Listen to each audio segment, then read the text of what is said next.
Okay, so good evening, everyone. Thank you for joining us for this third and final session of Bordeaux Simplified.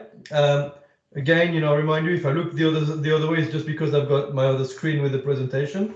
So today or tonight, we will be looking at the left bank of Bordeaux and its associated chateaus. We will look at produces of notes as well, as we've been talking about the last couple of weeks, to try and keep in mind, I keep an open mind for everyone who might be interested in terms of, the investment side of things with Bordeaux, the little gems that we can find that don't cost a lot of money. We will be looking at the classification of the left bank, which is the oldest one in Bordeaux, and dating back to 1855.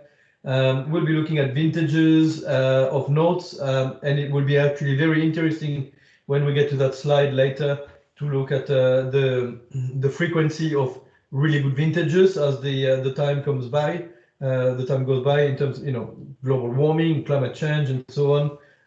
Technology, and so that's it would be very interesting to discuss that.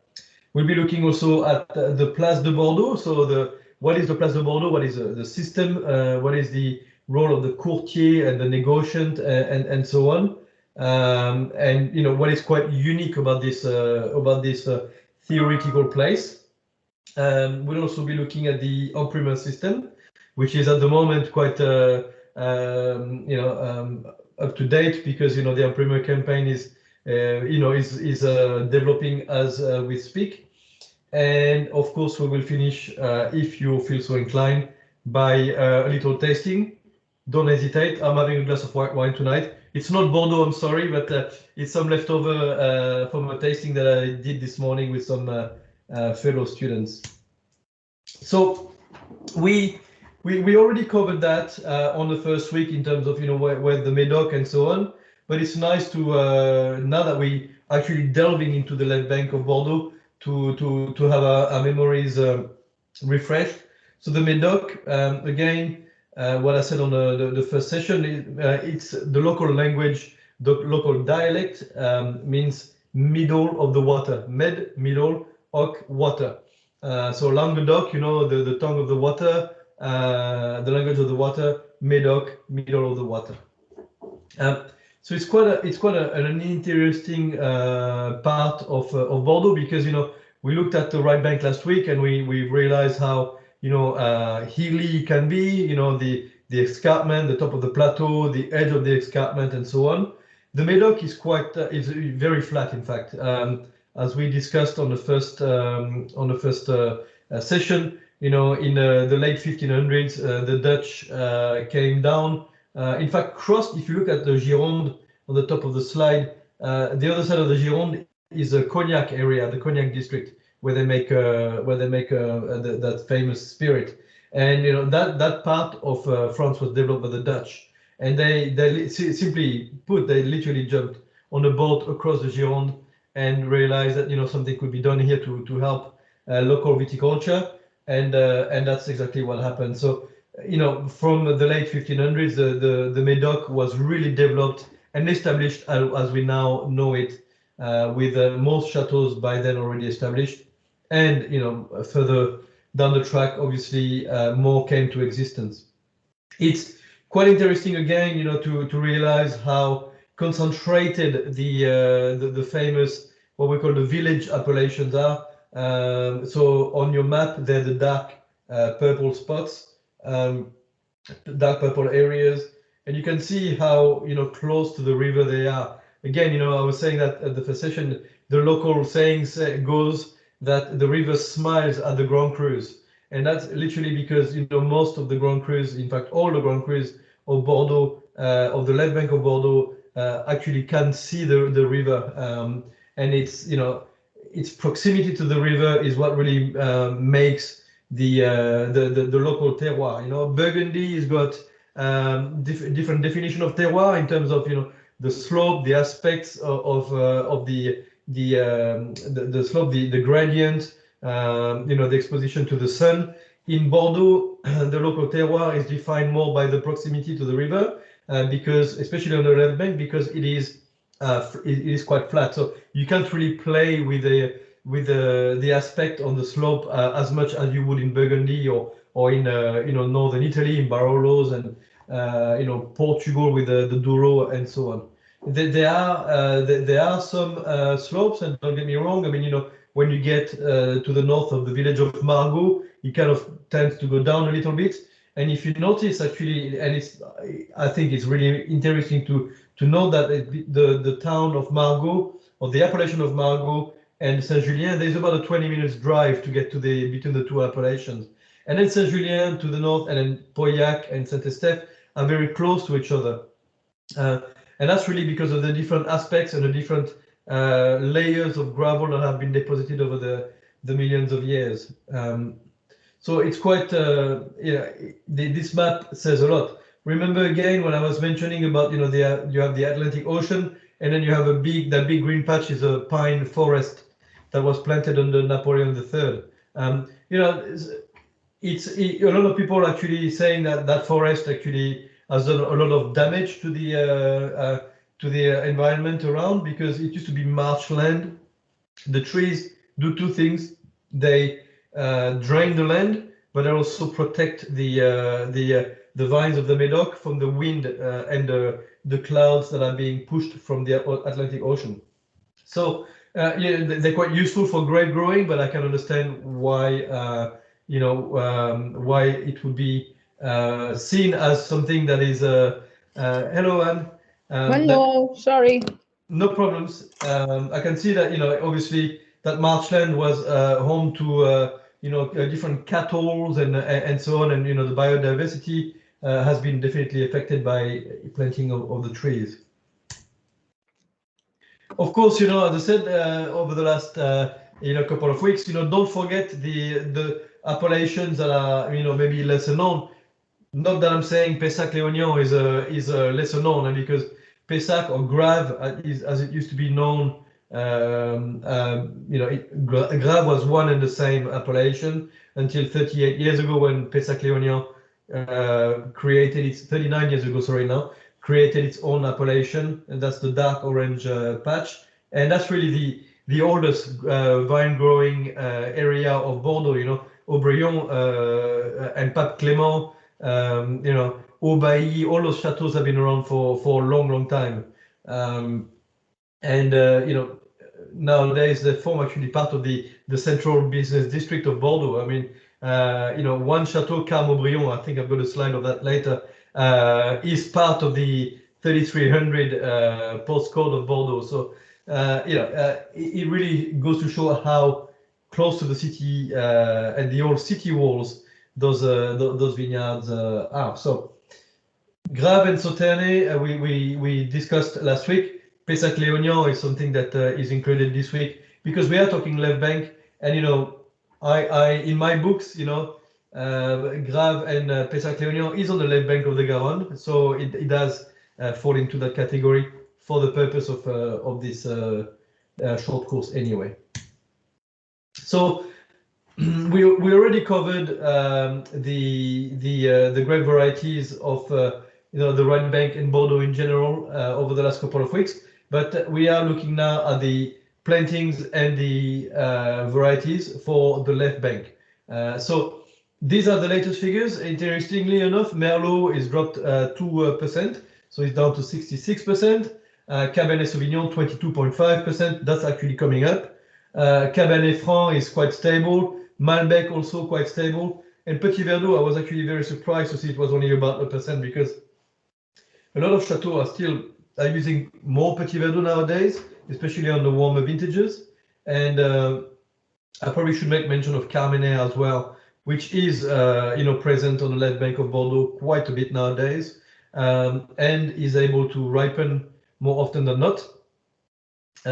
Carmenère used to be one of the dominant grape variety in Bordeaux before Phylloxera in the 1860s, and who knows why? Because I mean it is a local grape, but back then it just wouldn't ripen, and it would make wines taste of capsicum and what we call pyrazine as a technical term, But nowadays, Carmenère does add a little bit of the spicy feeling to the wine, a lovely freshness and acidity, and we can see it more and more. So it's not mentioned on this, but you know, it's only a matter of time, really. In terms of wide variety, you know, it's a pretty equal split between Semillon and Sauvignon Blanc. Muscadel is kind of stable. I mean, we don't really see much of a future for Muscadel. It's very fragile, very prone to fungal disease. Sauvignon Gris is one that is actually really starting to come into fashion a bit more. A bit like Pinot Gris, you know, Pinot Blanc and Pinot Gris, they're just mutations of the same grape variety. And the Sauvignon Gris compared to Sauvignon Blanc is a little bit more tropical, you know, think mango, think papaya, whereas Sauvignon Blanc could be a little bit more, you know, gooseberry, fresh cut grass, and so on. And then Colomba and Uni Blanc, we really only see those varieties going into the sparkling wine of Bordeaux, what we call Crémant de Bordeaux. You know, they're kind of that bulk producer, you know, big bunches, lot of juice, fresh, lots of acidity, quite neutral in grape variety. And we see those grape varieties in the production of cognac and Armagnac, to be honest. So it's, you know, they're quite neutral grape varieties. What is interesting, and I think we touched on that the first session, is what a lot of people don't realize that in 1949, 60% of Bordeaux was planted to wide varieties. You know, I mean, it's not that long ago when we think about it, and yet, you know, nowadays we're looking at more 15%. You know, it's kind of stable actually, because a lot of chateaus now are starting to do a little bit more white wine. You know, kind of that following that fashion of what's happening in Burgundy with more white. It's similar in Bordeaux. You know, kind of it's a cycle, isn't it? Wine drinking fashion in general, culinary fashions, is just a cycle. Properties to watch and the different styles is again, you know, wine is very subjective. So what I'm going to tell you is what I think is interesting to watch. Having said that, you know, everyone's got a different budget, everyone's got a different style of wines that they like, but in the same fashion that we did last week in terms of, you know, the Ozone, the Cheval Blanc, the Petrus, and so on, you know, in terms of the extreme example, you know, first growth, we can, and we will talk about the classification. Okay, so what is first growth? What is second growth? What is a super second? You know, what is second label, and so on. First growth is the top of the top when it comes to the left bank of Bordeaux.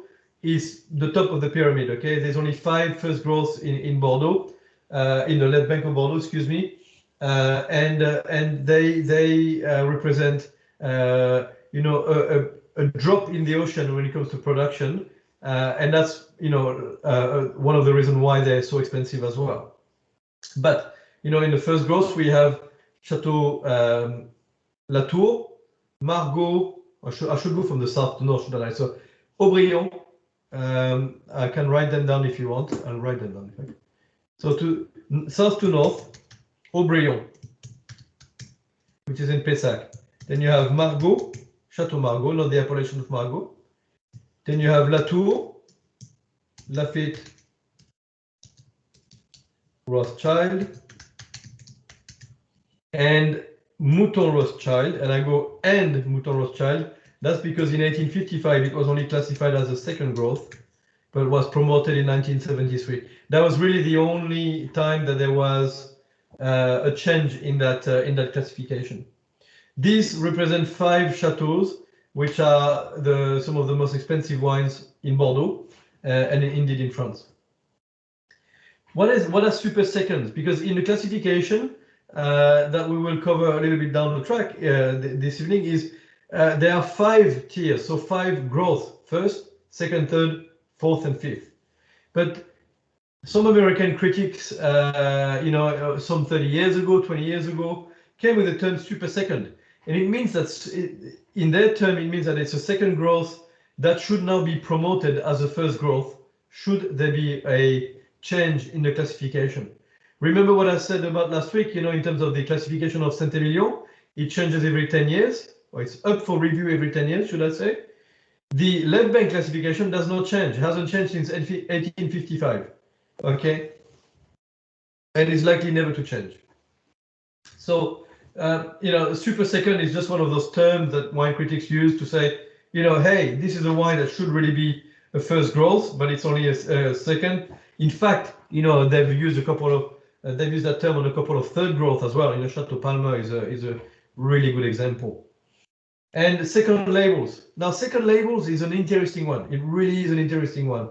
Why? Because, in fact, for those of you who's got the wine packs, you've got a second label tonight, and you had a second label last week, in fact, with the Saint-Emilion. Because second labels is essentially the same wine, the same chateau, the same producer, not the same wine, the same producer, but it typically is parcels of vines that may be a little bit younger than the old ones, that produces more complex wines.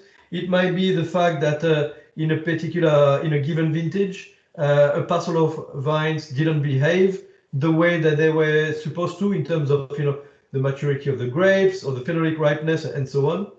And as such, after vinification, after fermentation and so on, when wine is run to barrels, we then taste the wines and like, okay, there's something, maybe intensity lacking or complexity, and this is going to be declassified, not into what we call the Grand Vin, the top wine, but it's going to be made into a second label. Now, a lot of chateaus nowadays, and I say nowadays because, initially second labels were used to say, okay, whatever doesn't fit into the top wine, we put into the second label. But, over the last 15, 20 years, that's really changed. A lot of the chateaus now, in fact, have a third wine. And for those who don't have a third wine, they sell the declassified wine that's not going to make it into the top wine or the second wine. They will sell the wine in bulk to the local co-op.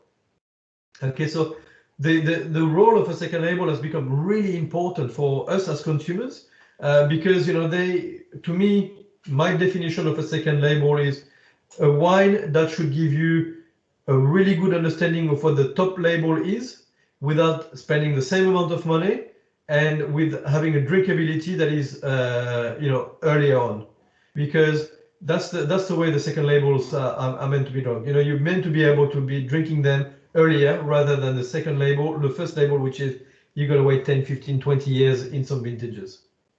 Okay, so a good preview of the top wine without spending the money and without having to wait as much. I put some one-liners in there. Again, it is subjective, okay? So if you taste a Saint-Estèphe and you don't find it round, rich and spicy, don't think that you've got the wrong wine or you can taste. It's just that everyone is different. But it's a kind of little wine-liners that I find that have been helpful in terms of going to the restaurant. You want to impress your friends or family. You're like, okay, I'm gonna drink a Pauillac because I feel like a beefy, fat, powerful style of wine, and that's going to go really well with my porterhouse and so on.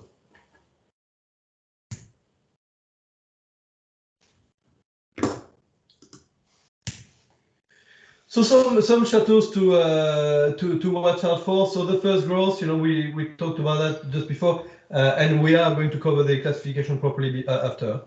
Chateau Latour to the left, they always pull out the horse in the middle of spring when the en primeur tasting is, and you got about 6 to, depending on the year, but 6 to 10,000 people going around the vineyards of Bordeaux for that week of en primeur tasting. But that's, it is a beautiful picture. To the right, you got Lafite Rothschild, which is, again, one of the big powerhouses of Bordeaux, and a beautiful building it is for sure. Yeah, just a little. This is the title of the sales title of the Chateau Lafite in the early 1800s. So yeah, it's nice. This is the chateau actually.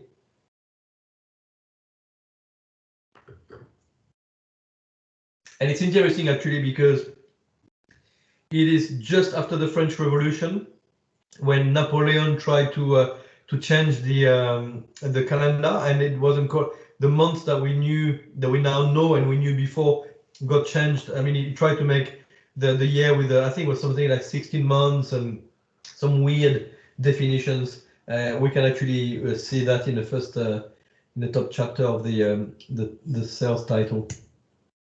And some super seconds that are really interesting. The one on the right, Chateau Pichon Comtesse. So Chateau Longueville, Pichon Longueville Comtesse de la Lande is owned by Champagne Louis or Roderer actually nowadays.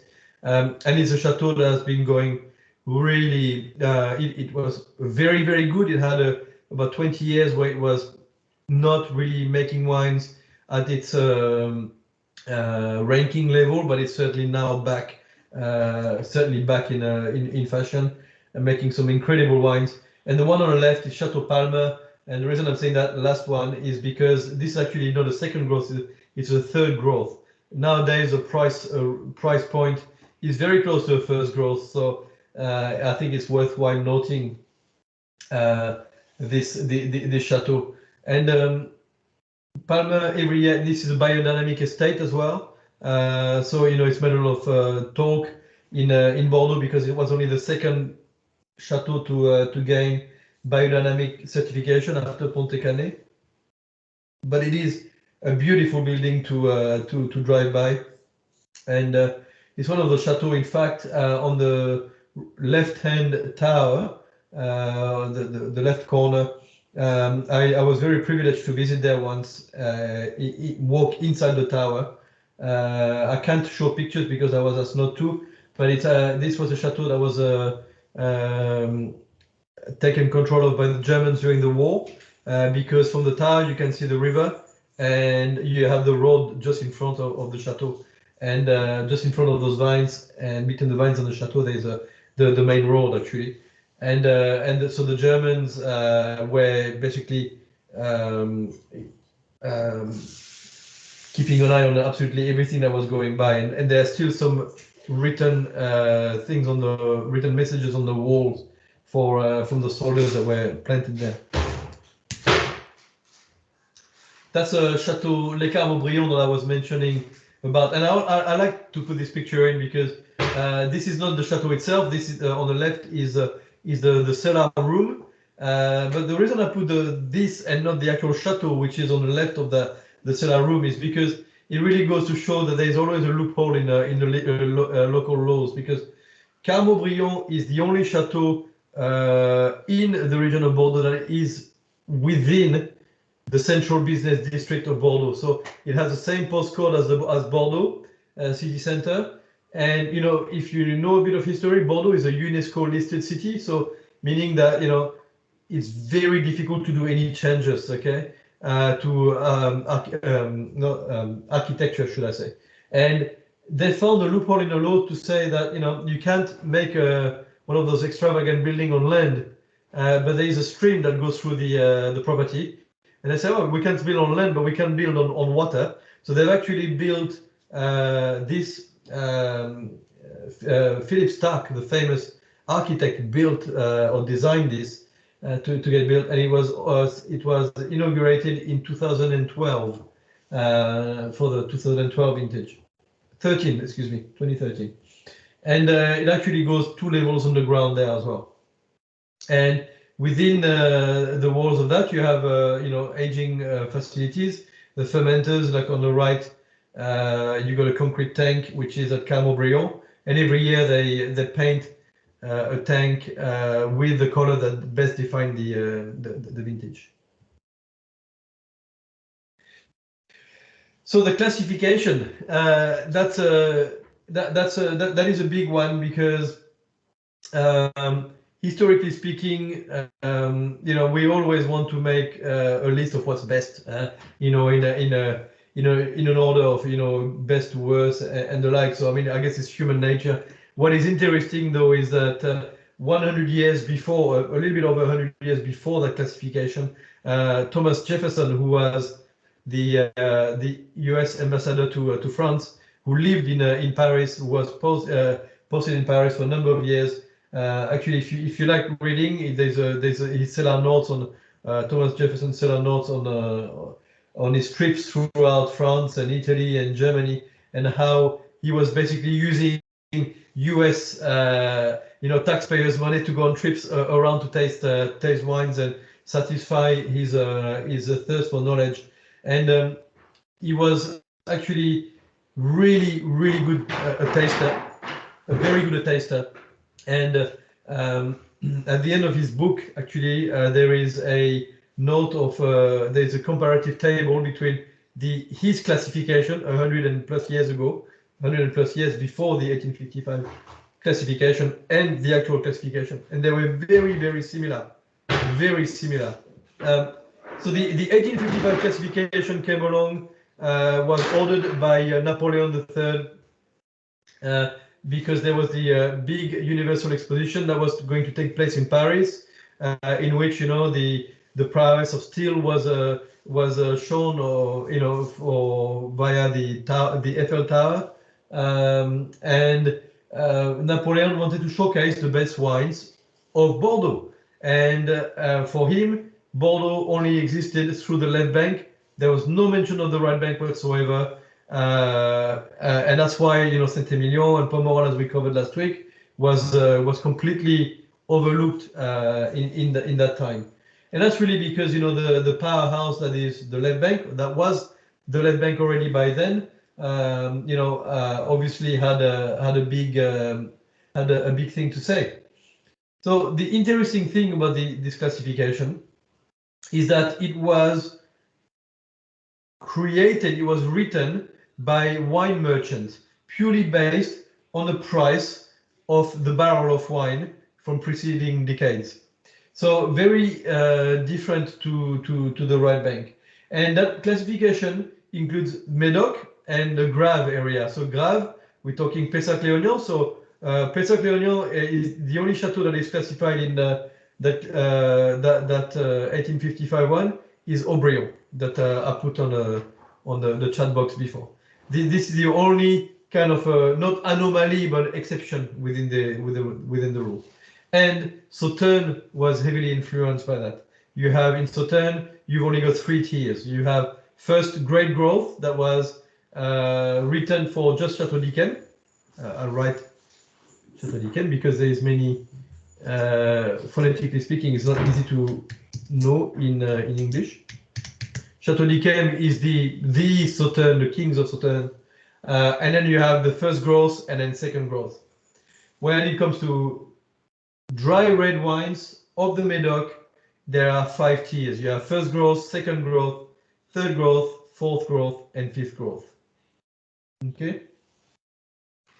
And I've already given you the answer to this question, but there's one change since then, and it was Mouton Rothschild in 1973.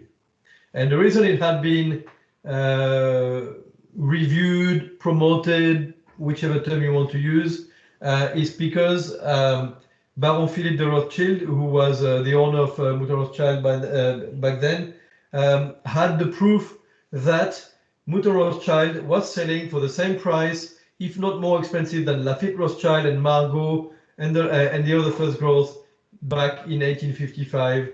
And he proved that he kind of made right of that wrong.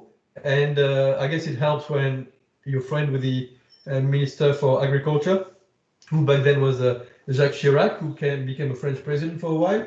But it really pushed to get Mouton Rothschild promoted, and that's why to this day each label of Mouton Rothschild will say at the top, I'll say it in French and I'll translate it for you in English.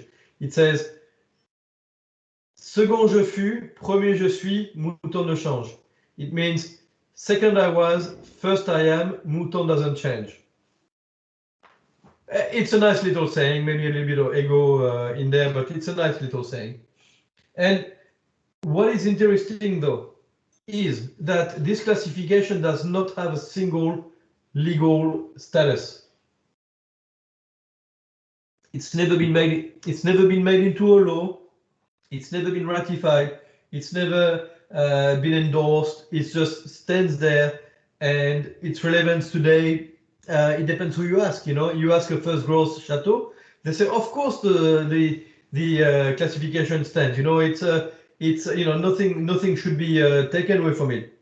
But if you ask a fifth growth, a fourth growth, and the likes, they'll say to you the classification for them is nothing really to worry about, because there's nothing that stops them from making wine that is rivaling those of the first growth. Okay, and it's a fair point, to be honest, because there are years where first growth, nowadays it's harder to come across those vintages, but back in even back 20-30 years ago, there were vintages where the first growth were not simply not performing.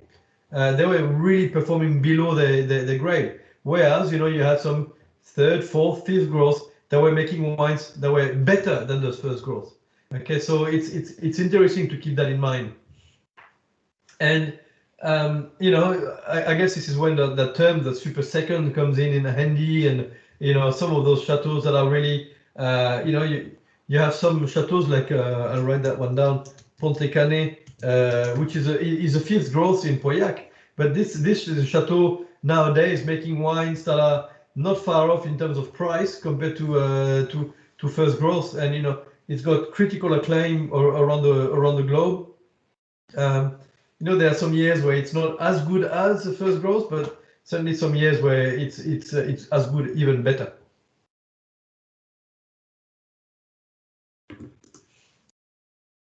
Any question about the classification? I will remind you that last week we talked about the classification of Saint-Emilion and how it classifies the actual terroir itself. Okay, the name of the chateau and the terroir itself. But in the left bank, it just classifies the name of the chateau. So back in 1955, when that classification happened, Lafite was only about 22 hectares, I think. Nowadays, Lafite is over 90 hectares. Now, it doesn't mean that nowadays Lafite makes 90 hectares worth of Chateau Lafite, okay? But it just means that if they wanted to, they could, all right? Whereas, in the right bank classification, you can't have that. You have to go through that long process of, making a wine that is with those newly purchased vines. You're going to make a separate wine, and then when that wine is tasted and perhaps promoted within the classification, then you can include that into your number. On the left bank, you don't have to go through that long process. You can just include your wines from those new parcels that you bought into the top wine. Now, it doesn't mean that chateaus do that, but it is something that definitely is an option for chateaus. And you have a question? Yeah, I'm just wondering, how do you know when you're buying a French bottle of wine that it's actually first or second or whatever? Well, how would you distinguish that when you're looking at a bottle of wine and you go, okay, because therefore, obviously it's going to be price, but if you look at it, what am I being, someone that's not particularly up on all of it? What would I be looking for? On the bottle, and I'll type it. So I'll type it. It will say Grand Cru Classé. It will say Grand Cru Classé in Bordeaux. So remember, you have Margaux, Saint-Julien, Pauillac, Saint-Estèphe. Okay, so on these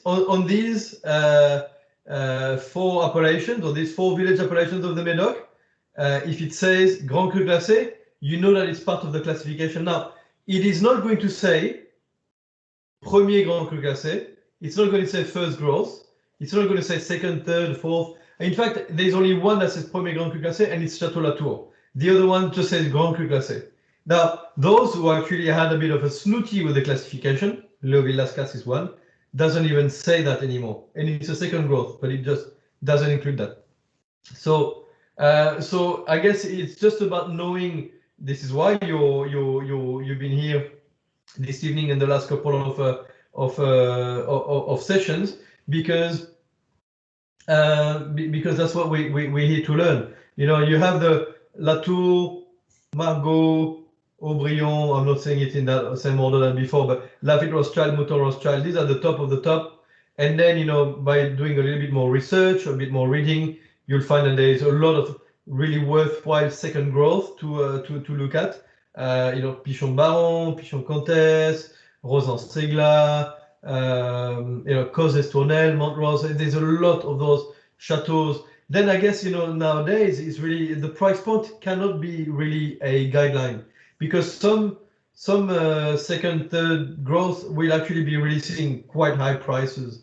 So if you purely base your criteria of selection on the price, you'd be surprised actually.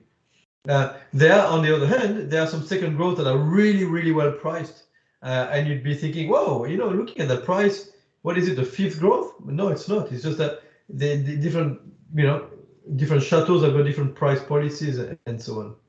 But look out for that Grand Cru Class A mention on the label. It's a very good question. Thank you for asking that one. Then, of course, if it wasn't hard enough, we have a different classification as well. And the reason the Cru Bourgeois classification came to be in the 1930s, or it was really proposed in the 1930s, and then 30 years later started to actually become something a bit more firmed up. And that's simply because after 1855 there was of course some chateaux that became came of existence that it didn't exist before that. So I guess there's two ways to look at it. They could have reviewed the classification in 1855 and say, okay, there's some new chateaus. How about we do a new tasting? How about we do a new assessment to include those new estates? But no, they thought, no, why should we do that? Let's make a new classification, that will take care of all those chateaus that didn't make it into the 1855 classification. This is actually a really, really good classification for us as consumers to know about, because often we will find some really good value for money wines in there, really good quality, and also very similarly to Saint-Emilion classification, you have a review in fact, it's for the Cru Bourgeois, it's a review every single year. So every year, samples have got to be submitted to a tasting panel and analysis and the likes. And every year your wine is up for review. So for us, the consumer is great because it gives us opportunities to buy wines from properties that have to be on their best behavior, make the best wines every single year, in and out. And that's become a really important classification, I believe. And I know. And again, like we talked about last week with the Saint-Emilion classification and how every time there's a review, there's always been a few lawsuits and so on by disgruntled producers. That happened in 2018 with the new reboot version of the Cru Bourgeois.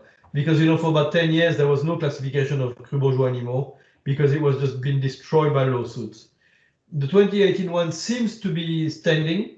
There was some noise for sure by some disgruntled producers who thought, well, I should be a Cru Bourgeois supérieur. Why is my neighbor Cru Bourgeois exceptionnel and the like? So again, this is a three-tiered system. You have the Cru Bourgeois, then you have Cru Bourgeois supérieur, and then you have the Cru Bourgeois exceptionnel, which is the top of the range.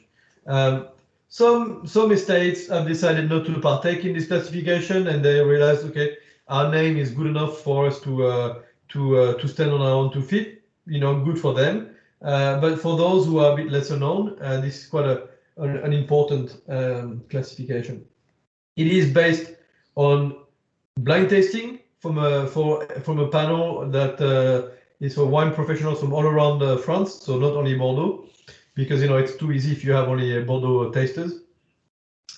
But what I like also about this new classification, it's about the environmental status. So how what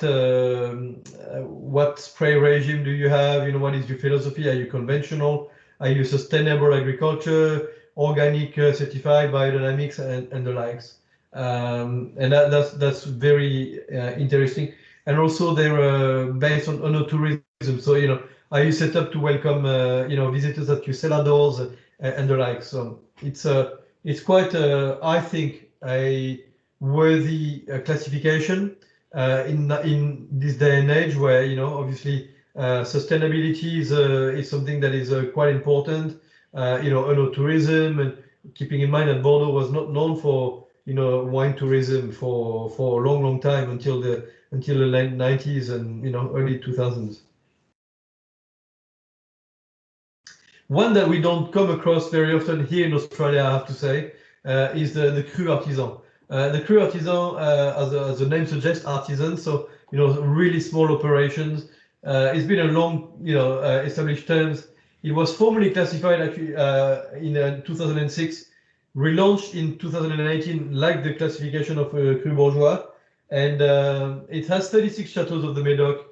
Why don't we come across them very often here in Australia? And that's simply because everything is done in-house. So, winemaking, of course, but then, commercialization. So when we come to talk about the negotiation system very shortly, these guys don't go through that system. They actually do everything themselves. So, for an importer like myself or others, it's difficult to actually come across them when you live on the other side of the planet. And typically these chateaus will have rudimentary, email systems and so on, or if they have email, some will still be using fax and fax machines and so on. So it's really a lot harder to do business internationally speaking with chateaus like that. And as such, this is why on the export market we don't see them very often. But it is there are some lovely wines to pick from as a cru artisan. I had a couple this year when I was there last month, and lovely wines. Really well priced and quite approachable in many ways.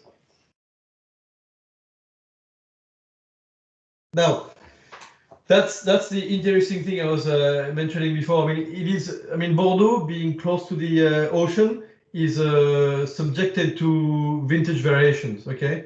That is the reality of nature. What is interesting though is that from the 80s, and again, these are my pick of vintages. Okay, wine is subjective. Now there are vintages in there that you might say, oh, I don't agree with you, Daniel. I'll probably say, sure, I wouldn't say 83 is one of those vintage that is worthwhile putting in there as an outstanding vintage, but it's worthwhile putting in there because it made some incredible wines and came after the boom of 82 and prices were good and so on. Well, I believe I've covered that in the last couple of weeks, but I think it's important to discuss that again. Is that Bordeaux is a huge region. It is a big region. Okay, so that means that what makes a great vintage in the Médoc doesn't necessarily mean that it's a great vintage on the right bank or in Sauternes. Okay, I mean there are different style of wines. Remember the breakdown. On the right bank is a Merlot dominant grape varieties. On the left bank is more Cabernet dominant, and in Sauternes is Botrytis wines. Okay, so what makes a great 1982 vintage was great on the left bank, and except Margaux was much better in 1983, as was the right bank. What's the next big example? 2000. 2000 is another very good example. 2000 was a great example, a great vintage on the left bank, but Sauternes was not good in 2000, and the right bank was much better in 2001. That's why if you look at price list, importers or restaurants and so on, you'll find that Saint-Emilions and Pomerols are more expensive in 2001 than they were in 2000. And then, after that, what is interesting is from 2005. 2005 was probably the last vintage of that more classical style of Bordeaux. And then, then we became really to the modern style of Bordeaux, the more, riper style, global warming, obviously, showed its ugly face in 2003 for the first time in Bordeaux, which is not on this list because it really was not worthwhile of being written there, because it made baked wines, completely jammy wines because nobody knew how to handle such a hot weather. 9 and 10, and then the last decade has seen some pretty good vintages. 15, 16, 18, 19, 20, and then I put 22 because I thought I could put it there because I tasted a lot of them a few weeks ago. And it is a great vintage. It's not an outstanding vintage, I don't think, and that's simply because what to me makes a difference between a very good and outstanding vintage is outstanding is good everywhere. Left bank, right bank, Sauternes, Pessac-Léognan. 2022, I sincerely do not believe it was very good everywhere. It wasn't good in Sauternes. It was very good on the left bank, but not evenly. Whereas on the right bank, everyone was pretty exceptional. So the Place de Bordeaux, and that's a system that is quite a unique way of commercializing wine. Excuse me, and also it is really. I mean, this course is called Bordeaux Simplified, but I mean, I thought it was really interesting to mention that system because it is, I believe, important to know why how Bordeaux functions. And so you have 3 tiers. You have the chateau, literally they grow grapes, make the wine. Then you have the courtier. Courtier is a term that is used for a runner. Courtier in the old days was a runner. You know, someone was literally running up the Médoc, up and down the Médoc on the back of a horse. That was tasting the wine and that was sourcing wines for the negotiants. The merchants wearing 3-piece suit in Bordeaux who didn't want to go to the countryside. They didn't have time. They didn't feel inclined to take the 4-day horse ride from Bordeaux to Saint-Estèphe as it was back then. So they used to send their runners. So the courtier is essentially plays the role of a link between the chateau and the negotiant, and they take a 2% fee of the value of the wine that the negotiant pays. And then the negotiant, which is the big one, okay? The negotiant is the wine merchant, is a broker. They buy the wine from the chateau via the courtier, and then they'll sell the wine to people like myself as an importer, and they'll sell it to retailers, on the export market all around the world. And they take up to a 15% margin. Now, 15% is the maximum. You'll find that on most years they're more like 10 to 12.5%. But that's really how the system works. So a negotiant is someone that I deal with very often as an importer of Bordeaux wines because their job is to sell wine, source it for you, and sell it. It really does have a very important role to play in a business like the one that I run and many others, because a negotiant is, for the good ones, they are present everywhere in the world. Okay, this is a business that has been established. This is a business model that has been established since the 1600s. You have some negotiants that have been around for 400 years. Not many of them, but there are still some that are around and have been around and they're going strong for 400 years. They're not, owned by the same families and the likes, but the business are operating for that long. So the negotiants are human beings like us. They're wine salespeople, and they'll go around the world more easily nowadays, of course, with planes and so on. And they'll, a lot of them will have offices in the US, offices in Asia, Southeast Asia, typically Hong Kong. Up until recently, it was very easy to have an office in Hong Kong, but a lot of them are kind of defaulted to Singapore these days. And their role is to show the wines, give the wines visibility all around the world, and they're very good at it. This is their job. And does the Place de Bordeaux, the negotiation system, only trade Bordeaux wines? Well, the answer is no.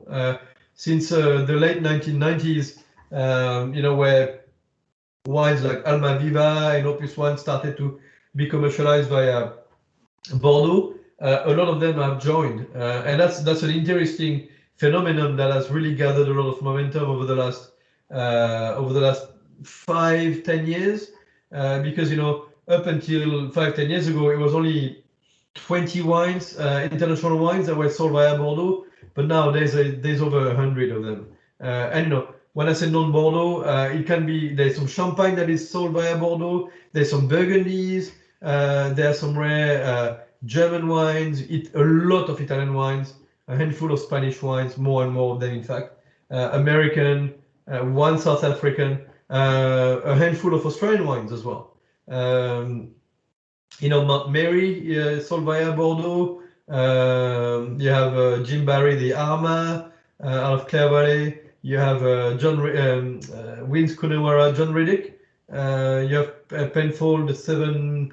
I always forget the bean name, but one of the many of the Penfold beans. Cloudburst. You know, there's a lot of Aussie wines. Craggy Range out of New Zealand nowadays as well. So think about Bordeaux as a I call it a turntable for fine wine. It's a bit like the Wall Street of wine. Okay, it's a trading place for fine wines. Make sense? The imprimeur. It's really cool to be able to talk about that now because the imprimeur is happening at the moment. Up until this morning, you know, we were releasing 15, 20 wines a day, probably a little bit more than that, in fact. And because of Vinexpo, which is a big trade fair next week in Hong Kong, Singapore, used to be in Hong Kong. You know, a lot of the chateaus and the negotiations are actually flying there at the moment. So, you know, it's a bit of a quieter evening on that front. And for the next 10 days, there won't be any releases. But so what's happening is that, you know, the spring following vintage. So spring is currently in the northern hemisphere. The new wines are being offered on tasting to people from the trade, and this at the time of the year which I always fly there for the new vintage tasting. It's quite a big festival, and you know it's great to be around anyway. So it's always around Easter. It's a little bit later than it used to be pre-COVID. Pre-COVID used to be around March. Nowadays a month later, which is good actually, because the wines have got a bit more time to come together. So, you know, as a trade people, we go around and taste barrel samples, which are, you know, kind of, they pull out of barrels into little bottles, and then we taste out of those and make the assessment. No talks about prices or anything like that at that stage.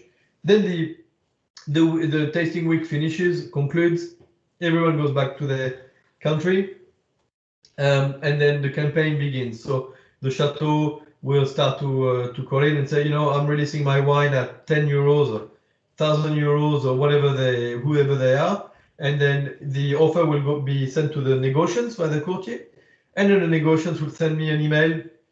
I cannot start to begin to imagine how hard it would have been before email, so I have to say, and before WhatsApp as well, because you know it's very often I find myself at 9 o'clock at night on WhatsApp saying I need more, you know, Chateau or Lafite Rothschild, or you know, because I got demand and so on.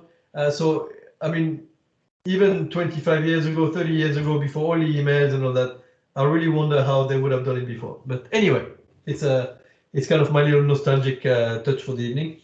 So the chateau will release the prices. We receive our offer. We say, Daniel, you can have this year you can buy 12 bottles of this. You know, you can buy a pallet of that. Depends who it is. Depends the chateau. And then we'll send our offers to our clients. And then people will buy or not. The people who tend to buy en primeur know what, you know, the benefits of this. And then you pay for the wine at the end of the campaign, typically in the end of June, and then you receive the wine in 2 years' time. What is the reason behind that is en primeur was established in an era when the Bordeaux chateaus were poor. They couldn't make ends meet. So you got to remember that if the chateaus are poor, they can't buy barrels for the next vintage, and therefore, you know, they can't make the following vintage wine. So they were offering to sell their wine at a price that is usually about 50% less than if you buy it once it's bottled. That was to be able to have the cash flow to buy barrels for the next vintage. That is pure and simply why. Nowadays, chateaus obviously have for the top tier, they have the financial means. They still release wine en primeur, but they're certainly not releasing the entire production. They'll release part of the production, withhold the other part for releasing in 10, 15 years time or over time.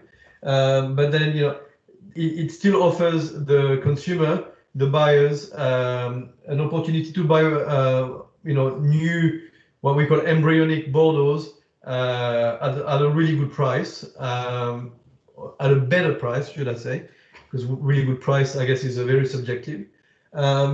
And you get the wine in 2 years' time once it's been bottled. But by the time the wine is bottled, typically on a good vintage anyway, typically the wine will already have doubled in value. So we have a number of quite a lot of customers buying en primeur from us as an investment fund. And you know, there are years where it's easier to, money comes cheaper than it is at the moment, so it's easier to invest in wines, but this is a system that is still, you know, doing, you know, going quite well. It's had a few hiccups because of global financial crisis and the likes, but it's still something that is relevant this day. This is something that, you know, an image that I like to show because, you know, I love history personally, but this is how, you know, the imprimeur, the courtiers would be showing their wines, showing the wines that they shipped down from the Médoc, and you know, the Quai des Chartrons, that entire area of Bordeaux still exists there. I'll type the name of that. This entire area still exists there, and it's absolutely beautiful. They really, you know, preserved it really, really nicely.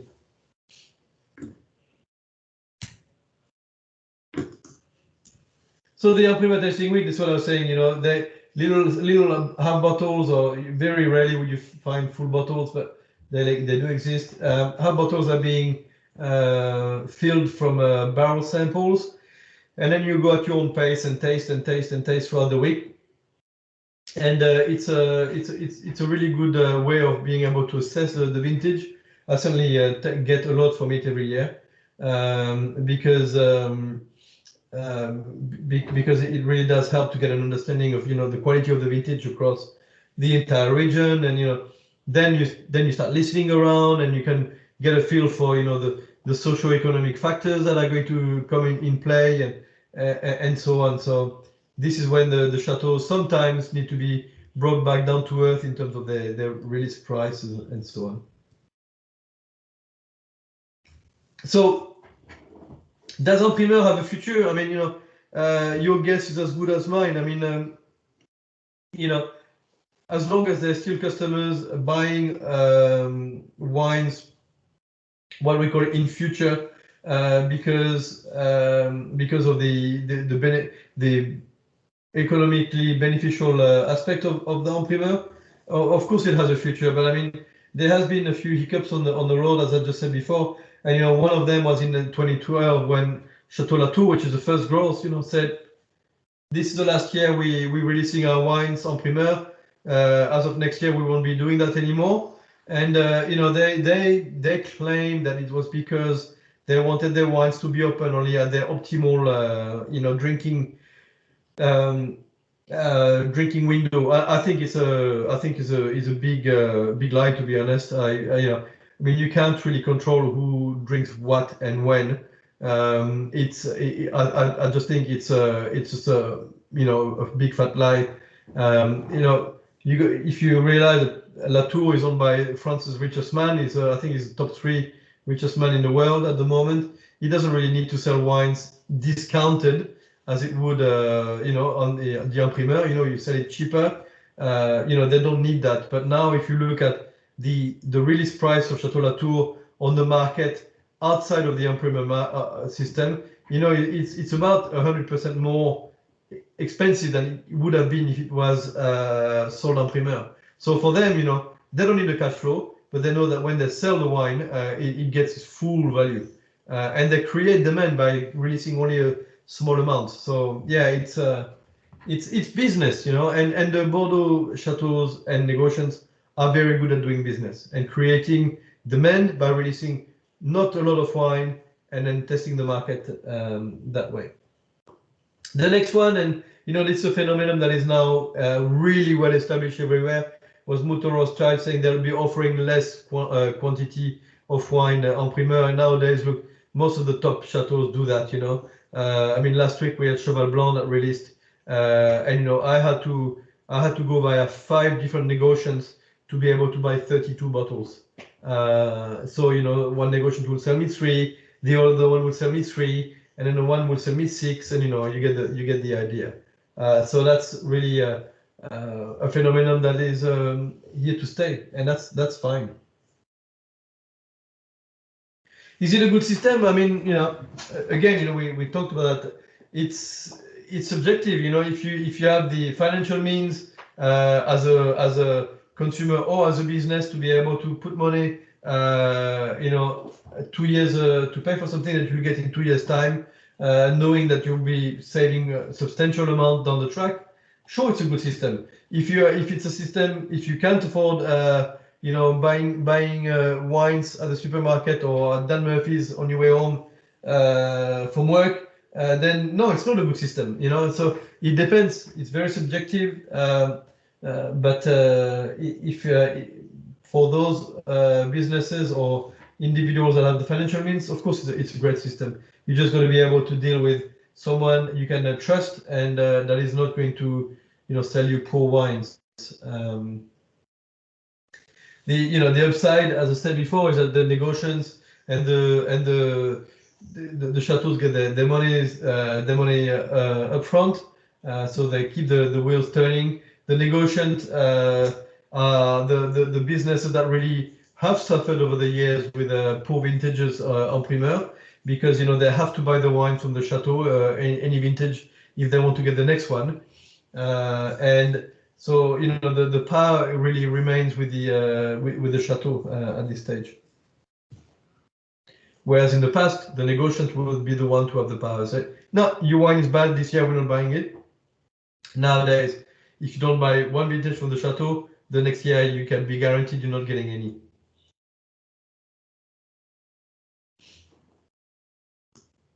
So, a lot to take on. Should we have a 5-minute break? Yeah, we have it's 7:39, 7:40. So what, we come back 7:50? Perfect. 7:50, and then we debrief this one, and then we kind of wrap it up nicely for the 3 weeks. Excellent. Yeah? Okay. Okay, see you shortly. See you all Thank you. soon.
Okay.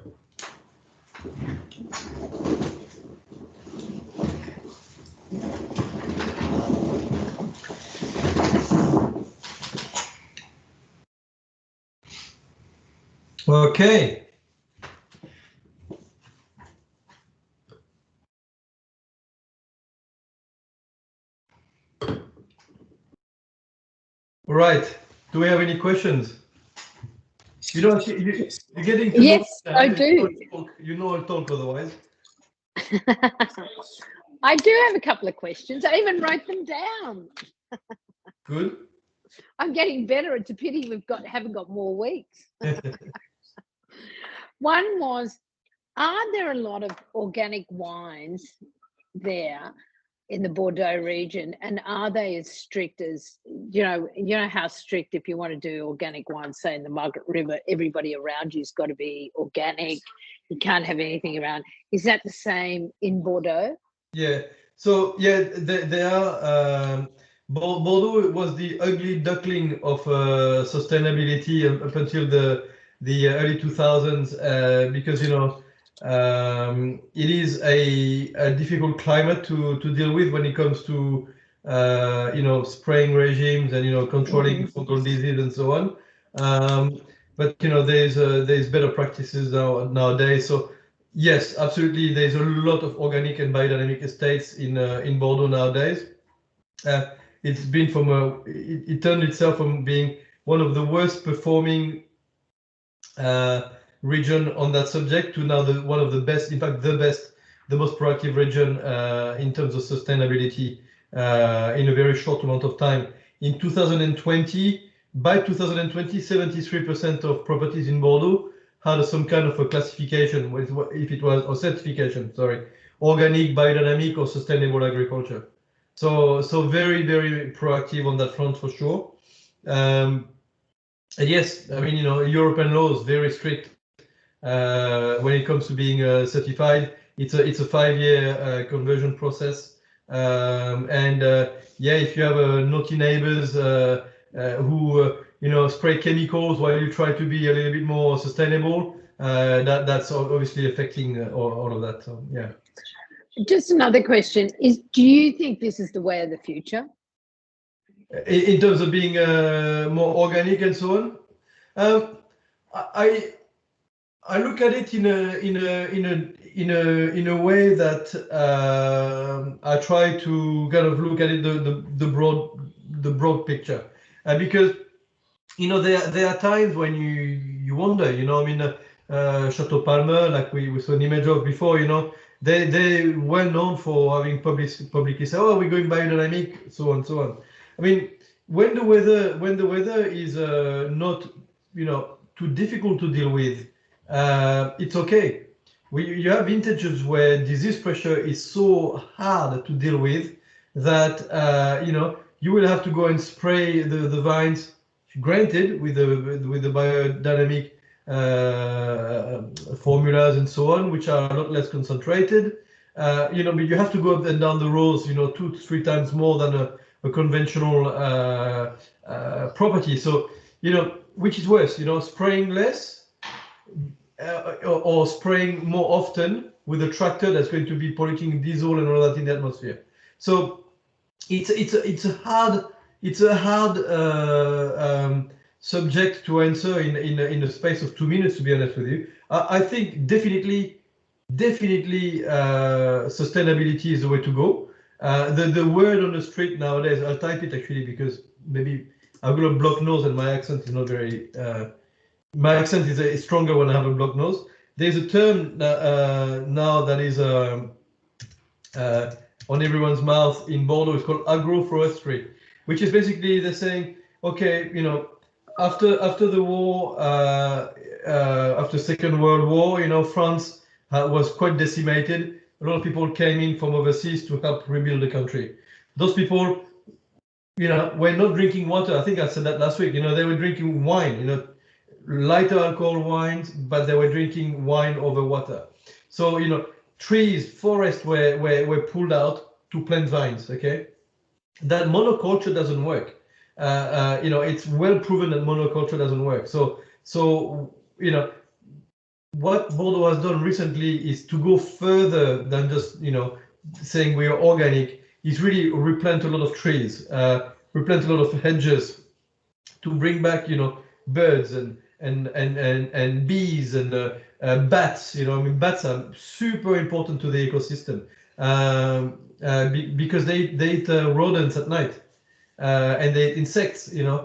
So they really, because the chemical salesperson will be saying, oh, you've got this, here's a poison for that. Oh, you've got this, we spray this. Of course they'll be very happy with that, but if you bring back ecosystem into balance, obviously everything will be a lot better. So I do definitely think that sustainability and not monoculture is the way of the future. Absolutely.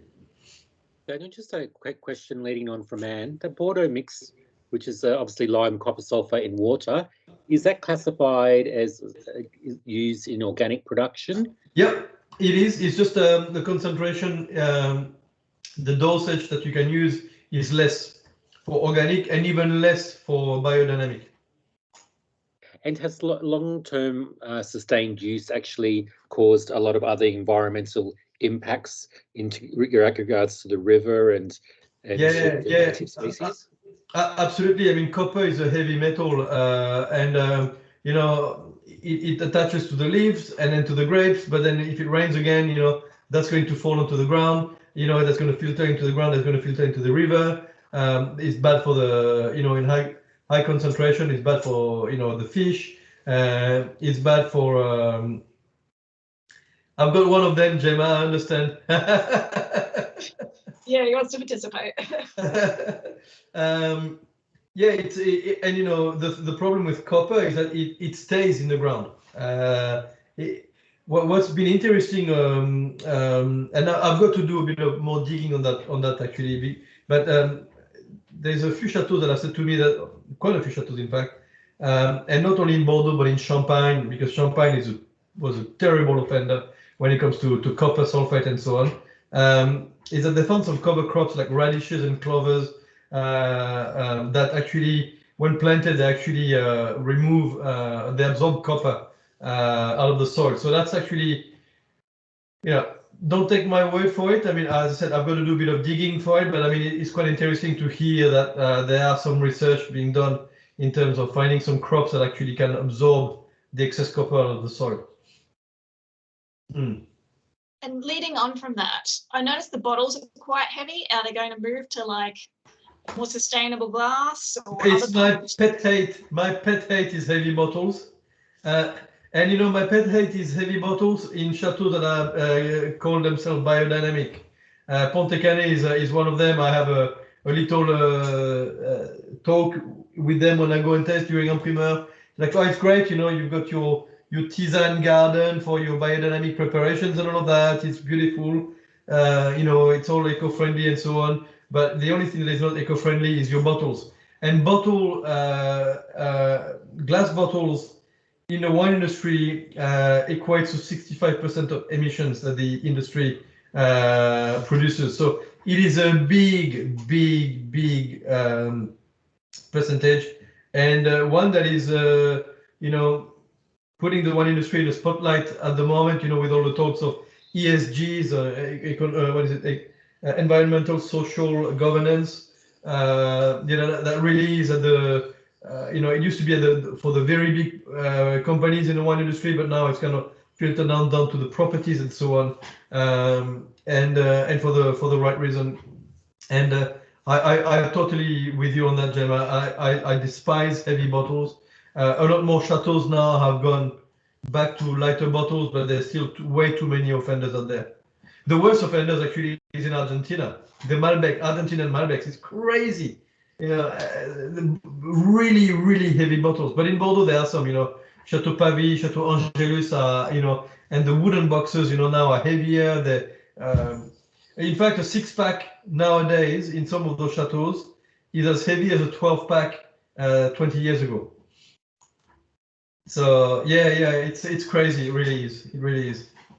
No regards for operational health and safety. no regard, for the environment. So the heavier, the more premium. So yeah. Quick question: But do any of the wineries in Bordeaux ship their wine over in large vats or in large containers, like they do with New World wines, then bottle it overseas? No, no, because of AOC rules. If you want to be called, you have to have those. If you want to be in the AOC, you've got to be bottled at the origin. I read a paper on that recently. Actually, things are about to change on the lower end anyway. Like if you're a Bordeaux Supérieur or a Coteau Bourguignon, or you should be able to bottle elsewhere to produce less carbon emission. But I'm assuming we'll never see a bag-in-box from this area. Oh yeah, you're kidding? No. My parents drink bag-in-box all the time. Yeah, absolutely. But you won't be saying, I mean, not in our lifetime, but you won't be seeing a Chateau Margaux in bag-in-box. But no, absolutely. And it's a really good quality wines out of bag-in-box. I mean, when I was a kid, we lived in Blaye, which is on the other side of the Gironde, for I think it was something like 6 years. And I still got quite vivid memories of us catching the ferry across the Gironde to the co-op in Pauillac. And then with my father would be back then. It wasn't the bag-in-box as we know them now. Yeah, they were like big cardboard boxes called cubit and 36 liters. And it's like going to the fuel pump. You fill it up at the fuel pump, and we'd go catch the ferry back and bottle the wine ourselves. And for my dad, modest quality of wine. Nowadays, a lot of the kind of the Bordeaux AC, the Bordeaux Supérieur, the Côte de Castillon, and so on. Yeah, absolutely, you find them in bag-in-box, and because you still actually it's still very anchored in French culture, especially in the countryside, not in the cities, but in countryside. My parents, they'll drink wine out of bag-in-box for their lunch and dinner during the week. The only time of the week they'll open wine in a bottle is on a Sunday normally. Yeah, it's kind of the treat of the week, yeah. But I think bag-in-box are great. I mean, they're recyclable. They nowadays the technology behind them is a lot more certain. The wines will stay fresh longer, and for wines that are meant to be drunk, within their first 18 months of their life, which is a lot of wine around the world is done like that. There's nothing wrong with bag-in-box. And last year when I went back to live in France, I embraced that very quickly. It was summer, so I had a 10-liter bag-in-box of rosé, a 10-liter bag-in-box of white,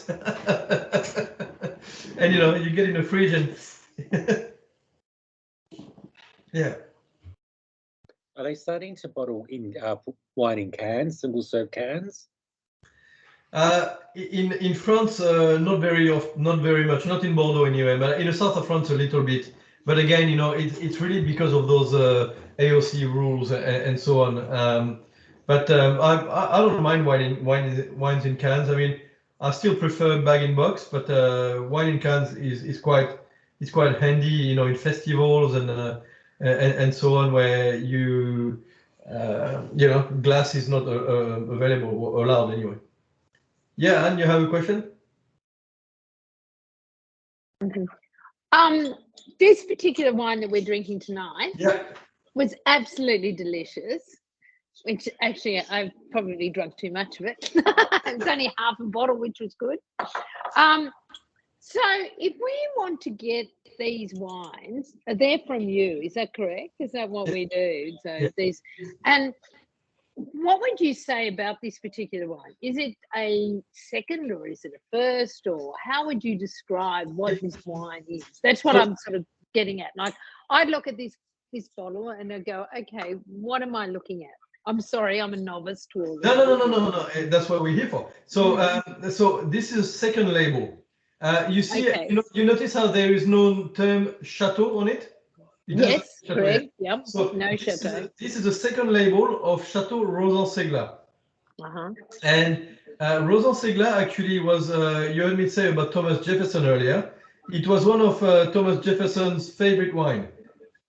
And And this estate, and he used to be buying wine from Madame de Rozan, and to be sent directly to George Washington, with wines in bottle straight to the US.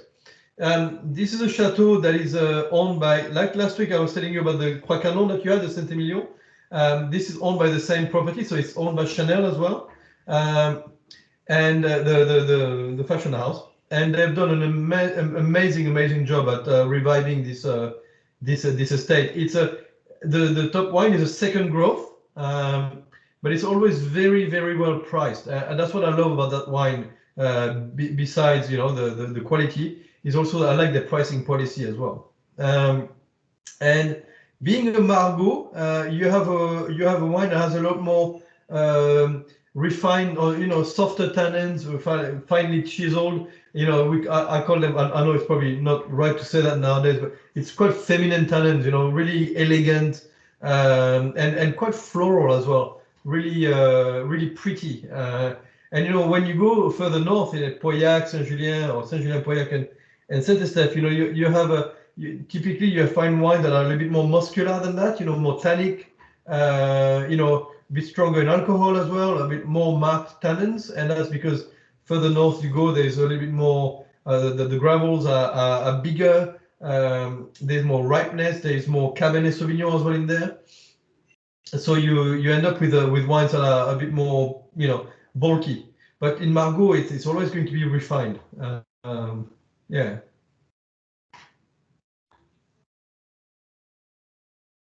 Sorry. And so therefore it's a typical wine of the region, even though it's a seconds wine. Absolutely. But it's very good. Yeah. That's why I use that wine a lot for education purposes, because it really is the perfect interpretation of what a Margaux appellation is. It was actually quite interesting. I'm sorry to bore you, but I actually went into a bottle shop on my way today to buy some wine for us for dinner on Saturday night. And then I was having a discussion about my French wines, and I was trying to be ever so, engaging. Well, obviously I wasn't, because I've only known a bit. But it's quite interesting how much you do learn about things like this. And then I was able to ask questions. So, yeah. That's why we do these things, because I really, as a wine professional, and I wasn't always a wine professional. I came to Australia as a pastry chef, and 24 years ago, and I've always loved wines. I've always had some kind of knowledge of wines. That knowledge has been acquired over the years of learning and studying and so on. But one thing I despise in this day and age is social media and all that. It's always about making ourselves look good and better than other people on in terms of our knowledge and all of that. I just think it's just not right. Wine is something that is a consumable product. It's something that is meant to be enjoyed with sharing with other people. It's not about putting ourselves on a pedestal to say, oh, well, I taste this, so if you don't taste the same, you're not good, No, everyone is different. Everyone is different. And we come from different backgrounds. We eat different food. We have different points of reference. If I tell you, like, I'm not drinking Bordeaux tonight, I have to go to confess. I have a glass now of Tokai from Hungary, which is a residual wine from tasting I did today. And, this wine to me tastes like apricot and peach and candied lemon and so on. But if you don't smell this, it doesn't make me right and you wrong. It's just like we all smell things differently. And I sincerely hope you notice that I wasn't bombarding you with what you should smell and taste in wines the last 3 weeks, because this is not what wine is about. Wine is about discovering things, understanding the history and the cultural aspect of where they're from. Might it be Bordeaux, Burgundy, Italy, whatever region of Italy, and anywhere around the world, especially in the old continent. And then understanding that to make you a better taster and a better with wine knowledge, because what the wine that is made in Bordeaux goes with the food. And I said that to people all the time. Wherever you are in France, for example, or in the whole continent, really, it works. You know, Italy, Spain, Portugal, France, you know, Germany, you know, the wines that are produced in those countries and then the regions within those countries, they're really made to go with the local food, you know. And in France, in Bordeaux, on the left bank, we have lamb, we have beef, lots of it. Okay, so this is why it's very classic to hear, you know, Pauillac with lamb, because it works so well. You know, Pauillac is big, is muscular, lots of tannins. You know, lamb is fatty, it's rich. You know, you need something with tannins to bind to them. You know, Burgundy is a lot of beef as well, but it's a lot leaner. You know, you have the Charolais beef, which doesn't have as much fat. You know, so Pinot Noir will go well with that. It will go well with the poultry that is a little bit further south. You know, duck, no duck and Pinot. You know, obviously it's something very famous. You know, Alsace, you know, very similar to Germany. You know, high acidity wines because they have a lot of pork-based product, very rich food. The acidity of the wines will, you know, match with the fattiness of the food. So, you know, it really is as simple as that. If I can for myself saying. Well, I think that's actually a really good explanation of, you know, when you just think about things of where they're produced and what is produced in that area. I mean, for a novice like me, I can actually think about that and think, okay, those wines should be paired with that food, which is what it's all about, isn't it? Because the enjoyment of the wine and the food they both come together. Yeah. And it's amazing, isn't it? Because when you don't have it together, the wines never taste as good, do they? Absolutely. But remember what I was saying to you the other day, I think it was last week when we were having the Sauternes, yeah? My dad, I always tell my dad, you know, try Sauternes with blue cheese, you know, he's like, no, I'm French, I have red wine with cheese, you know. But that's you know, does it make him right? If he's happy, great. I mean, you know, I don't particularly agree with him, but I mean, if he's happy, who am I to try and change that, you know? But I mean, I guess to me, I think it's always been important to make a point that wine is subjective, and everyone has everyone has a choice. You know, my son who's sitting in the next room watching TV, it's, you know, he'll say to me, I don't eat French stinky cheese, you know, because it's disgusting. I'm like, no, it's not disgusting. It's not to your liking. This is a different point, you know. So I think it's a frame of mind, really. That's simply, yeah. And just a quick question: did you end up trying the Sauternes and roast chicken? Wait a minute, where are we? No, I didn't actually, but I did try it with the cheese, and it was fantastic. I didn't get to the roast chicken, but I did try it with the cheese, and everybody agreed with me. It was delicious. So, good. We've had a lot of fun tasting your wines with all the different things, and everyone's going, "Why are we doing all French?" And that's because of my course I'm doing. Everyone's going, "Oh, okay." But it's been absolutely fascinating. Just my other question to you was, what wines do you think, are you able to give us a list of what chateaus we should be looking for? You know, I suppose it depends on price, doesn't it, really, when it comes to that, doesn't it? So, yeah. I mean, it really is budget dependent, and you know, you can look at wines like you know, I'll put a few names together in the chat box, but there are some great wines you know, that are going to be retailing for, you know, around the $50 mark, which will really, and I think, I mean, there are wines under the $50 mark. I mean, it's difficult for me to then say which ones are, because obviously, you know, every business will have different, you know, pricing cultures and all of that. But I mean, you know, you look for things like Chateau La Naissance, for example, Chateau Citron. These are wines to me that are always punching above the price point. Very good quality. What else? Berliquet.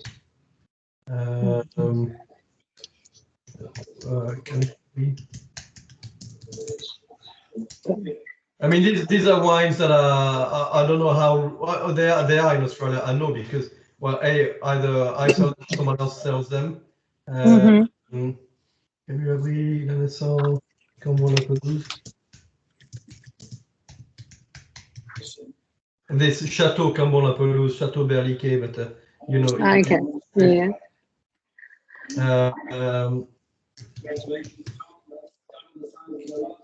Yeah, I mean, look, there are many. Honestly, these are kind of a little mini selection of wine. They are all around the, you know, Berliquet is a bit higher than that now, but I mean they're all around the $50 mark, and make some really good wines. Just easy drinking. You don't have to wait for 10 years to drink them, and so on.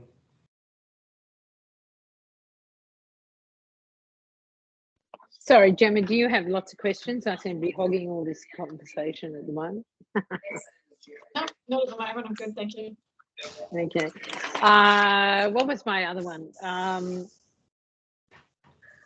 If I end up in Bordeaux, what chateaus do you recommend to visit? And I presume that you'd have to make appointments to go there. Is that correct? Thank you so much for the prompt, actually, because I was going to say something about that. So when you plan to go to Bordeaux, don't hesitate to get in touch with me. I'll put David. Is that okay if I put my email address there? Absolutely. Oh, I'm going to bed. Okay. Could you come tuck me in? Sorry.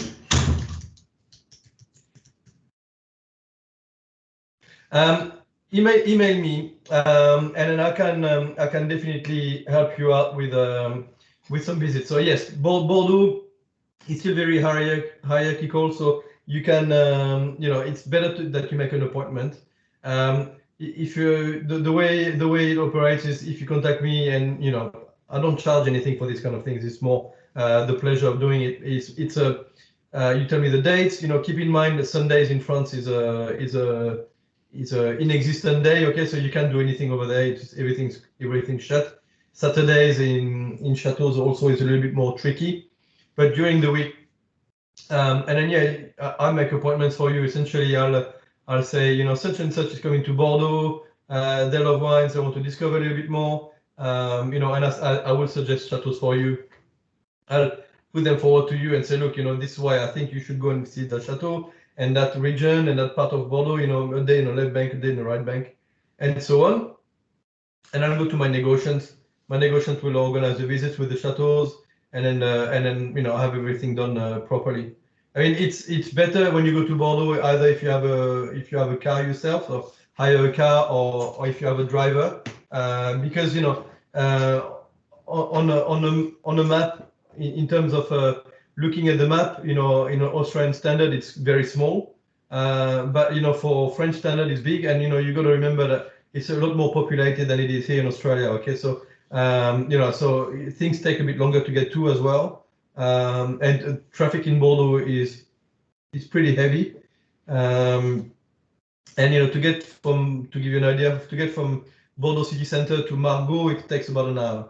After that, you know, it's very simple to get further north in the Médoc, but it takes about an hour to get to Margaux from Bordeaux city center. So. And then when you're in Saint-Emilion, things are a lot closer in Saint-Emilion. But you know, it's not like you can just jump in an Uber like we used to here in Australia. I mean, there are Ubers over there. There's plenty when you're in a city center. But if you are in Saint-Emilion, forget it. You know, there is no Ubers there. So it's just easier if you have a car yourself, or if you have a driver. Yeah. And appointments is just one of those things that is just better to have appointments, because like that you know you're going to be well looked after. They're going to open up the good vintages, and they'll give you a proper visit as well. And I mean, that's like here. Yeah. Yeah. Mm-hmm. Yeah, okay, that'd be amazing. Thank you. I will email you, and I'll No give you problem. My dates, pleasure. etc. That'd be a fantastic. I think that's all for my list of questions from me. I think we've answered most of them. The good time of the year to visit Bordeaux is June or September. No, I'm September. Yeah. So, September is what harvest time. oh yeah. My other question to you was, when you go to your your wine tasting in, say, Singapore or wherever it is, and you're tasting wines of that have just been made, because then you order them. How do you know? Is it because you've got an incredibly palate and you actually know that that's going to develop into a really good wine? There's a few things that I look for in a baby wine, and it really did take a lot of training, to be honest, because over the years, because it's very easy to get carried away. Say, oh, this wine is beautiful now, but I mean, you've always got to kind of pull yourself back and say, okay, this wine still has about 12 months to go in barrel. So if a wine tastes very oaky now, you got to kind of throw yourself, in 12 months time, that's going to be even more oaky then. So the other thing, so I usually look at alcohol level, and so in terms of taste the alcohol level, and if it's integrated in the wine, or if it's warming, if it's sticking out, and then I look for the acidity level. So if it's high acidity, is it medium acidity, or is it kind of in between? Is it low acidity? Because acidity is a major component in any good wines that will give the wine stability and ageability. So that's a very important factor. I look at the tannins as well, the tannin levels. If they are marked tannins, are they oaky tannins, or are they fruity tannins? Oaky tannins basically means because it comes from the barrel aging, and if you got oaky tannins in such a young wine, you know that in 12 months' time, with another year of aging in barrel, it's going to be a lot harder to. It's going to be a lot more tannic again. And then I look at the overall texture of the wine, the fruit aspect. If it's fresh fruit, is it baked? Is it the 2022s, there were some wines that were made really with it was a hot vintage, so there was a few wines that tasted baked, like baked blueberries and so on, which is quite a common aspect in Cabernets, which have been a bit hot, and sometimes you feel like the acidity is a little bit lower. So if the wine is a little bit low in acidity at that age, it's not going to age very well. So yeah, I'm not looking for the entire package, because you can't, but you kind of got to project it how it's going to be in 12 months time and further when it's going to be bottled and so on. Roger, do you have any questions? Gemma?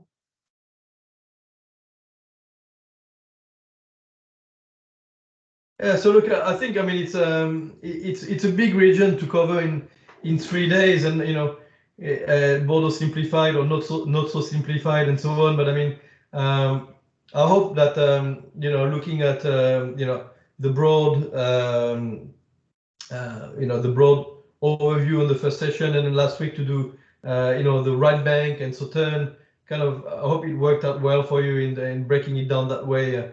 There's a lot of political aspects. There's a lot of political factors. There's a lot of there's a lot of cultural aspects to take into consideration.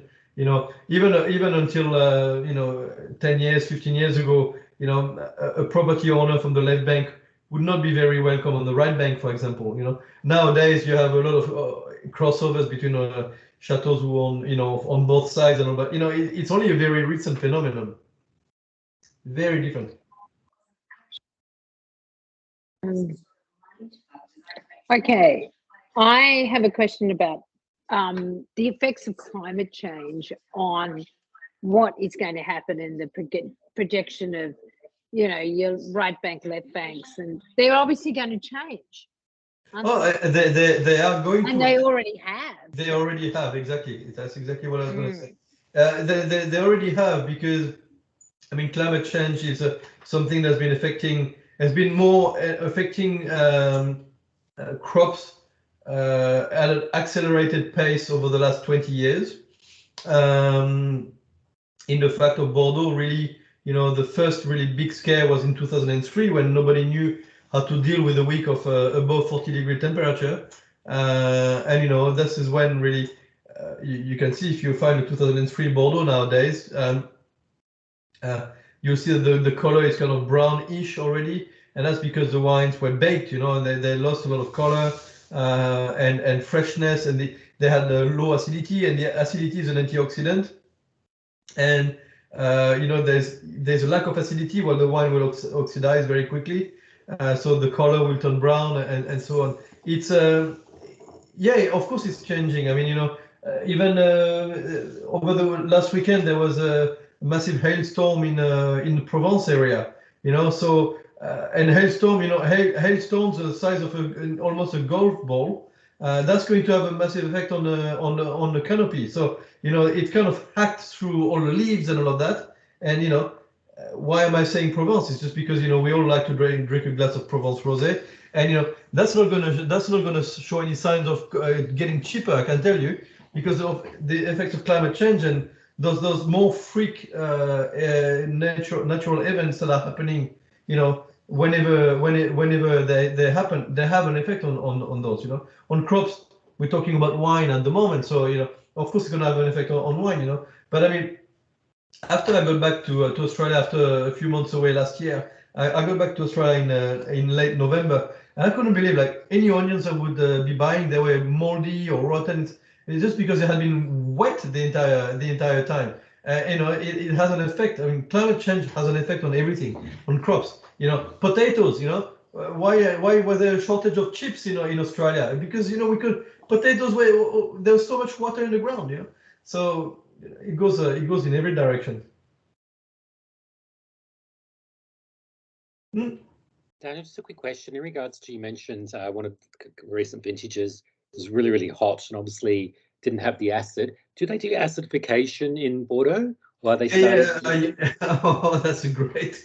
I love this subject because I started a huge debate on LinkedIn the other day about that, because I'm a bit vocal when it comes to all of these things, and I say it with in a way that actually it's just because I like being honest and all that, and I just believe in being honest with clients and customers and so on, the consumer. And acidification is nothing to be ashamed of. We do it in Australia in the hot regions. We do it, and they do it in the US in the hot region, South Africa, and all of that. And it's something that is there. We use it's tartaric acid, which is a great. It's an acid that comes from grapes anyway. So it's not like adding anything foreign. But in Bordeaux in 2022, so the vintage that I just went to taste, there was some clear evidence on tasting that there were some wines that had been acidified. Now again, I said there's nothing wrong with that. It's like chaptalizing, so adding sugar in a year where there was not a lot of sugar produced in the grapes. It's nothing wrong with that. But it's just that it's just to be honest about it. And because there's clearly some wines that were baked, you could get that baked blueberry characteristic, and it's like, and the acidity is kind of sharp, and I think I said it to you last week. After 3 days of tasting, my gums were already bleeding because there was a lot of acidity in those wines. And so there's nothing wrong with that. It is legal. You have to apply for acidification. It takes 48 hours to get the permit with the INAO. It's just a simple form, and then away you go. You're allowed to do it, and then they get checked with samples and sent to lab and all that. So, but yeah, they're allowed to. It's just they don't like to say they do, and I just think it's a great pity, to be honest. Just it's a sign of the time. I mean, global warming, so warming temperature, more sugar in the grapes, less acidity retained. Of course, it's going to be needed to be acidified. Yeah, it's a powder that way. It's just it's called tartaric acid, and if you add too much of it, it actually will precipitate. So it will actually sink to the bottom of the vessel, and then you can filter the wine off it. So it's really not it's not a bad thing. It's just that somehow, you know, the old conventions, old wisdom don't like to talk about it. And what kind of French wines do Australians prefer? Like, is there a certain type or an area you find that we prefer? Yeah, absolutely. I mean, Burgundy has definitely been one of the, you know, the more popular one, but I think it's changing because nowadays, I mean, even for the most basic level of Burgundy, it's going to cost, you know, a lot of money. And I'm talking, you know, $80, $100 for a bottle. I mean, you know, it's quite common. So, you know, the south of France in general, Languedoc is pretty popular as well.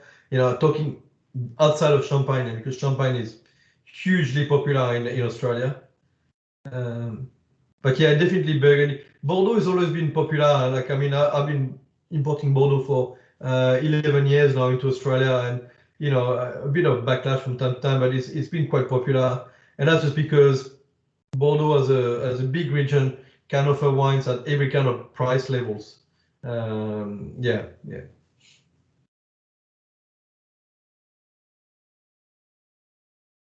Okay, just before we finish up, what about this bottle? Wait a minute, there we go. You didn't What drink it. You were supposed to No, I be drunk. haven't drunk. It's only me. I haven't drunk that one. I can't drink this one. I've got to work tomorrow. Yeah, Pesa is a lovely entry level Bordeaux. It's a little bit more modern in style. It's made by a gentleman called Jonathan Malthus. Has a few estates in Saint-Emilion. It's just really one of those Bordeaux Superior that is you know, really good value for money and always very reliable in quality. Merlot wine, Merlot dominant.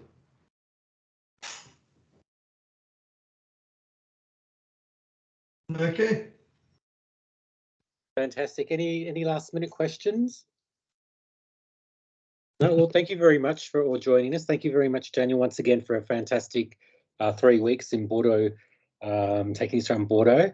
And Gemma and Roger, thank you very much for joining us tonight, and thank you for the other students who couldn't make it tonight but will watch the video. I really do appreciate you joining in this education opportunity at Sydney Wine Academy.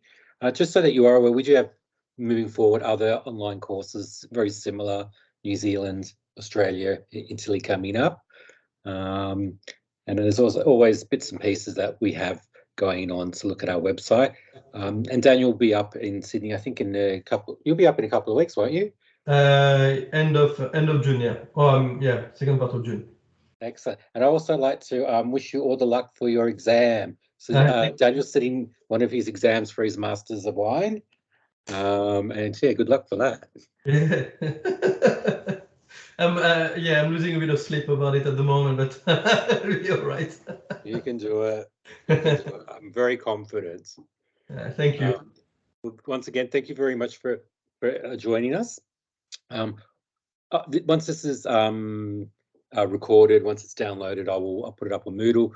You'll still have access to Moodle. I can also email you the links to the YouTube channel if required as well, which they'll stay up there for a while.